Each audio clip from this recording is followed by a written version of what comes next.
Magandang umaga Pilipinas, alamin natin ang magiging lagay at taya na panahon ngayong araw ng Huwebes, 23 April 2026. Para sa ating synoptic situation, ang extension ng Ridge of High Pressure Area siyang nakakapekto sa eastern section ng Northern at Central Luzon. Samantala, easterlies o mainit na hangin na nanggagaling sa dagat Pasipiko ang siyang nakakapekto naman dito sa Southern Luzon, Visayas at Mindanao.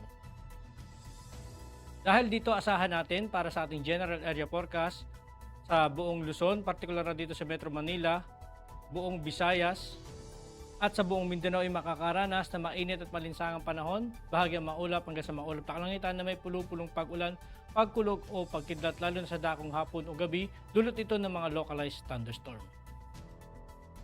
Para naman sa ating flight level wind chart, dito sa 2,500 to 5,000 feet, asahan natin ang hangin ay manggagaling dito sa silangan hanggang sa hilagang silangan.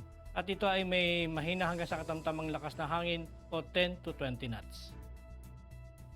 Samantala dito sa may 10,000 feet, asahan natin ang hangin ay manggagaling dito sa silangan. Samantala dito naman sa 18,000 feet, ang hangin ay manggagaling naman dito sa may parting kanluran. Ito naman ay may taglay na lakas ng hangin na mahina at ito ay umaabot ng 5 to 10 knots. Para naman sa impact sa flight operation dito sa Metro Manila, Calabarzon, Mimaropa, Bicol Region, Visayas at Mindanao, ito ay may main hazard na warm and humid air from the Pacific enhancing convective activity. Ang impact naman nito ay localized thunderstorm and light turbulence may briefly affect the operation, especially lalo na sa hapon sa rotary. Dito naman sa fixed wing, asahan naman natin ay general fair with possible isolated Charlie Bravos causing short-term delays or turbulence. Sa natitirang bahagi ng Luzon, ang main hazard naman ng mga localized thunderstorm is afternoon convective development producing gas fronts and heavy rains. Samantala dito naman ang impact sa rotary, asahan natin ang downburst, strong gas and reduced visibility o significant hazard, avoid fight in Charlie Bravo in activity and fixed wing. Ang impact nito ay severe turbulence and wind shear likely during arrival and departure phases. And asahan natin yung aircraft may experience temporary delays or require diversions. Ang araw ay sumikat kaninang 05:38 at lulubog mamayang 18:11.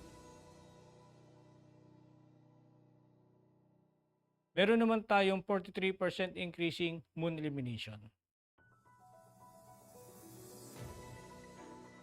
At para maging updated sa lagay at taya ng panahon, ipalo lang ang aming officially social media accounts ng Air Force Weather Center.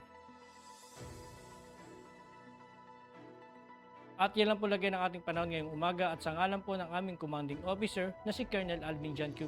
Pop Jesse, ako si Staff Sergeant Edmar B. Sagadraca Jr., Philippine Air Force, weather broadcaster ng Air Force Weather Center. Muling magandang umaga at maraming salamat.